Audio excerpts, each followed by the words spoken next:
في خمسينات القرن الماضي وبالتحديد سنة 1953 كان في ممثلة عظيمة جدا وكبيرة جدا اسمها أدري هابرن. أدري هابرن كانت أول ممثلة تحصل على جائزة الجولدن جلوب وجائزة بافتا عن أدائها في فيلم اسمه رومان هوليداي. كانت كل الناس اللي حواليها متوقعين لها مسار سينمائي كبير جدا وإن هي هتكون موفي ستار، وده لأنها كانت من ضمن 15 شخص بس اللي حصلوا على 4 جوائز عالميين في السينما زي جائزة أوسكار وتومي وإيمي وجرامي.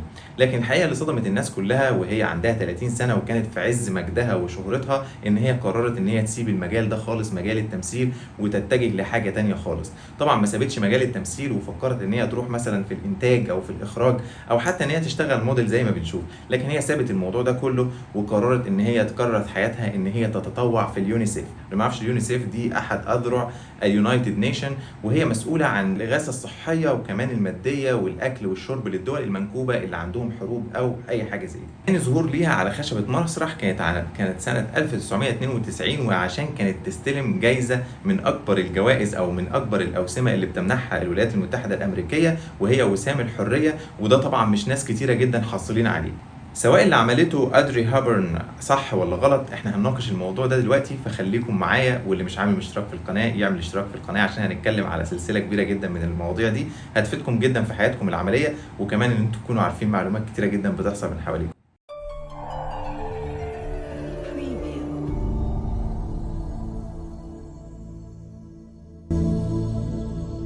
لو ما تعرفنيش انا اسمي حماده سعد، بقدم فيديوهات تعليميه وبحاول ان انا اساعد الناس قدر المستطاع. كل واحد فينا عنده حياته ودقايق اللي فيها غاليه عليه جدا، وهو حر طبعا هو ينفقها في اي مكان، عايز يضيعها هنا او يضيعها هناك هو حر يعملها كما يحلو له. لكن لو جينا نسال الناس ونقول لهم ايه احسن حاجه نقدر نحط فيها وقتنا، هتلاقي الناس بتختلف وعندهم اراء كتيره جدا. من ضمن الاراء دي ان الناس هتقولك انك لازم تعيش حياتك effectively، انك تعمل الحاجه الصح في الوقت الصح اللي انت محتاجه، مش تعملها efficiently، لانك لو عملت efficiently هتبقى بتعمل حاجات صح لكن مش في الوقت المناسب او مش دي الحاجه اللي انت عايزها بالظبط. وفي هنا مقوله حلوه جدا لحد استشاري واداري كبير جدا اسمه بيتر داركر، مش بيتر باركر بتاع سبايدر مان، لا بيتر داركر. قال مفيش اسوأ من انك تعمل حاجه بكفاءه بس انت مش محتاجها دلوقتي.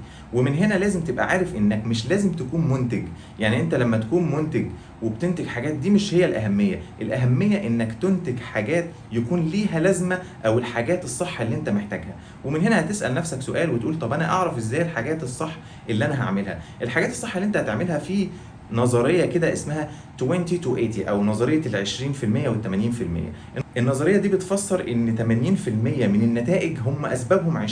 يعني مثال على كده لو جينا نبص لايطاليا هتلاقي ال 80% من الاراضي مملوكه ل 20% من الاشخاص بس.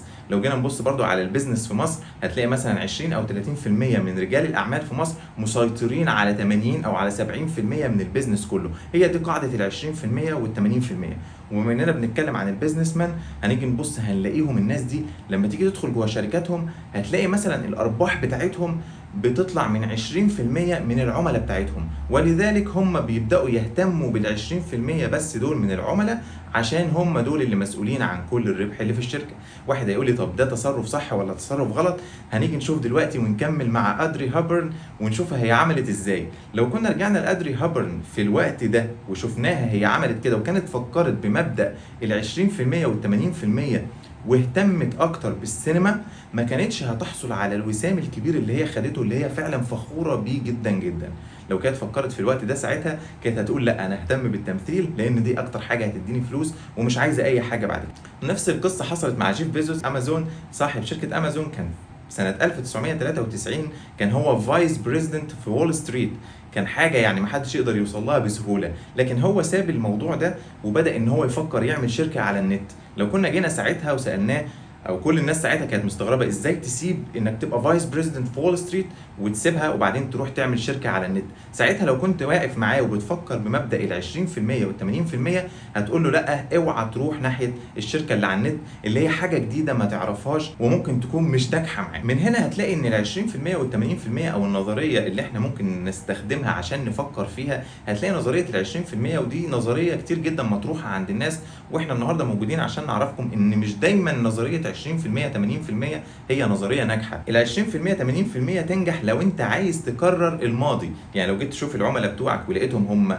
ال 20% من العملاء دول هم مصدر الارباح بتوعك، هتبدا تكرر العملاء دول معاك، فهيديك نفس النتائج اللي في الماضي. لكن لو عايز تغير تفكيرك تماما وتعمل حاجه جديده، هتلاقي نفسك عايز تفكر بفكر تاني خالص. والتفكير التاني ده بيقولك انك لازم تفكر بشكل مختلف.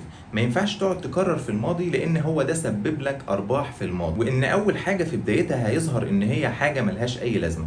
لكن مع الوقت والبراكتس بيقولوا ان اي حاجه لو اديتها وقت واديتها براكتسز انك مارستها، هتكون افضل حاجه ممكن تشوفها. ومهما كانت الحاجه تظهر ان هي غريبه وشاذه في الاول، لكن ممكن ان هي بعد كده تكون مصدر حاجه عظيمه ليك جدا، زي ما حصل مع جيف بيزوس وزي ما حصل مع ادري هابر. ومن هنا انا جاي اقول لك ان الوقت اللي انت بتحاول انك تتعلم فيه حاجه جديده او تفتح شركه جديده او تاخد مغامره جديده، ممكن ما يكونش ظاهر ساعتها ان دي احسن حاجه في الدنيا، لكن مع الممارسه والوقت هيظهر لك ان دي كانت فعلا احسن حاجه ممكن تاخدها، وان هي افضل كتير من حاجات كتيره عندك في الماضي كانت بتخليك تنجح وبتخليك تكررها تاني في المستقبل. بس كده حبينا نعرفكم طرق تفكير جديده، وحبينا نعرفكم على ناس او امثله موجوده وفكرت بطرق مختلفه. مش لازم تكون بتفكر بنفس الطرق القديمه بتاعتك، ممكن تفكر وتبتكر طرق جديده. ولازم تعرف ان اي حاجه في اولها ممكن تكون باينه قدامك او ظاهره قدامك ان هي مش احسن حاجه، لكن ممكن مع الوقت ومع الممارسه، اي حاجه مع الوقت بالممارسه بيكون افضل حاجه في الدنيا. لما بنبدا نعمل فيديوهات، اول فيديو عملته غير اخر فيديو عملته غير الفيديو اللي انا بعمله دلوقتي، واكيد كلنا ملاحظين كده.